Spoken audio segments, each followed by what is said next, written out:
ಎಲ್ಲರಿಗೂ ನಮಸ್ಕಾರ. ಇಂದು ನಾನು ಒಂದು ದೈವಿಕ ಪ್ರೇಮದ ಸತ್ಯನ ನಿಮ್ಮ ಮುಂದೆ ಹೇಳುವ ಬಯಕೆ.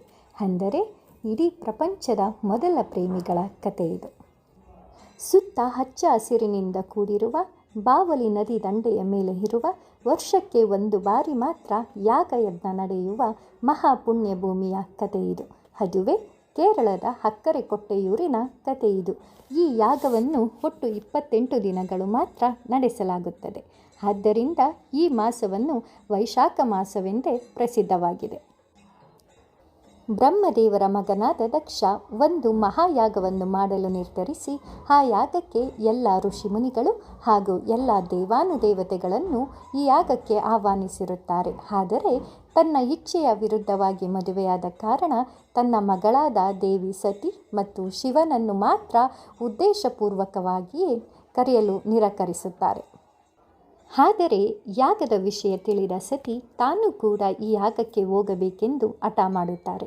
ಕೊನೆಗೆ ಶಿವನು ಒಂದು ಷರತ್ತಿನ ಮೇಲೆ ಸತಿಯನ್ನು ಕಳುಹಿಸುತ್ತಾರೆ. ಆ ಷರತ್ತೇನೆಂದರೆ ದಕ್ಷನು ಖುಷಿಯಿಂದ ಸತಿಯನ್ನು ಸ್ವೀಕರಿಸಬೇಕು, ಇಲ್ಲವಾದರೆ ನೀವು ಮತ್ತೆ ಇಲ್ಲಿಗೆ ಹಿಂದಿರುಗುವಂತಿಲ್ಲ ಎಂದು ಹೇಳುತ್ತಾರೆ. ಸತಿಯು ಷರತ್ತಿಗೆ ಒಪ್ಪಿ ಯಾಗಕ್ಕೆ ಹೊರಡುತ್ತಾರೆ. ತುಂಬ ಖುಷಿಯಿಂದ ಯಾಗಕ್ಕೆ ಬಂದ ಸತಿಗೆ ಅಲ್ಲಿ ತನ್ನ ತಂದೆಯಿಂದಲೇ ಅವಮಾನವಾಗುತ್ತದೆ. ಅಲ್ಲಿಯೂ ಇರುವುದಕ್ಕೂ ಆಗದೆ ಮತ್ತೆ ಶಿವನ ಬಳಿಯೂ ಕೂಡ ಹೋಗಲು ಆಗದ ಕಾರಣ ದೇವಿ ಸತಿಯು ಸ್ವತಃ ತಾವೇ ಅಗ್ನಿಗೆ ಆಹುತಿಯಾಗುತ್ತಾರೆ. ಶಿವಗಣಗಳಿಂದ ಈ ವಿಷಯ ತಿಳಿದ ಶಿವ ತುಂಬ ಆಕ್ರೋಶಗೊಳ್ಳುತ್ತಾರೆ. ಆ ಸಮಯದಲ್ಲಿ ತನ್ನ ಜಡೆಯಿಂದ ಒಂದು ಭಾಗದ ಕೂದಲನ್ನು ನೆಲಕ್ಕೆ ಅಪ್ಪಳಿಸುತ್ತಾರೆ. ಆ ಜಡೆಯಿಂದ ಉದ್ಭವವಾದವರೇ ವೀರಭದ್ರ. ವೀರಭದ್ರನಿಗೆ ಶಿವ ಆಜ್ಞೆ ಮಾಡುತ್ತಾರೆ. ದಕ್ಷ ನಡೆಸುತ್ತಿರುವ ಯಾಗವನ್ನು ಧ್ವಂಸ ಮಾಡಲು ಹೇಳುತ್ತಾರೆ. ಈ ಸಮಯದಲ್ಲಿ ಕೋಪಗೊಂಡ ವೀರಭದ್ರ ದಕ್ಷನ ತಲೆಯನ್ನು ಕತ್ತರಿಸಿ ಯಾಗವನ್ನು ನಿಲ್ಲಿಸುತ್ತಾರೆ. ಇತ್ತ ಶಿವನು ಸತಿಯ ಸುಟ್ಟ ದೇಹವನ್ನು ಎತ್ತಿಕೊಂಡು ರುದ್ರತಾಂಡವ ಮಾಡುತ್ತಿರುತ್ತಾರೆ. ಇದನ್ನು ನೋಡಿದ ದೇವಾನುದೇವತೆಗಳು ತುಂಬ ಭಯಭೀತರಾಗಿ ವಿಷ್ಣುವಿನ ಮೊರೆ ಹೋಗುತ್ತಾರೆ. ಈ ಬ್ರಹ್ಮಾಂಡವೇ ವಿನಾಶದ ಅಂಚಿನಲ್ಲಿದೆ ಪ್ರಭು, ಏನಾದರೂ ಮಾಡಿ ಎಂದು ಬೇಡಿಕೊಳ್ಳುತ್ತಾರೆ.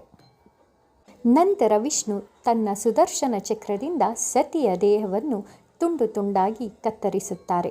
ಸತಿಯ ದೇಹವು 52 ಭಾಗಗಳಾಗಿ ವಿವಿಧ ಪ್ರದೇಶಗಳಲ್ಲಿ ಬೀಳುತ್ತದೆ.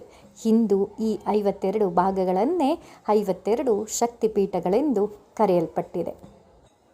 ನಂತರ ದಕ್ಷನಿಗೆ ಮೇಕೆಯ ತಲೆಯನ್ನು ಹಾಕಿ ಅವರಿಗೆ ವಿಷ್ಣು ಮರುಜೀವ ನೀಡಿ ದಕ್ಷನಿಗೆ ಶಿವನ ಬಳಿ ಕ್ಷಮೆ ಕೇಳಲು ಹೇಳುತ್ತಾರೆ.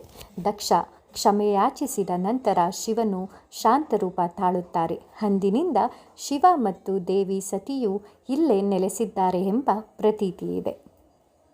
ಆದ್ದರಿಂದ ಈ ಅಕ್ಕರೆ ಕೊಟ್ಟೆಯೂರನ್ನು ಪುಣ್ಯಭೂಮಿ ಎಂದು ಶತಶತಮಾನಗಳಿಂದ ವಿಧಿಬದ್ಧವಾಗಿ ಪೂಜಿಸುತ್ತಾರೆ.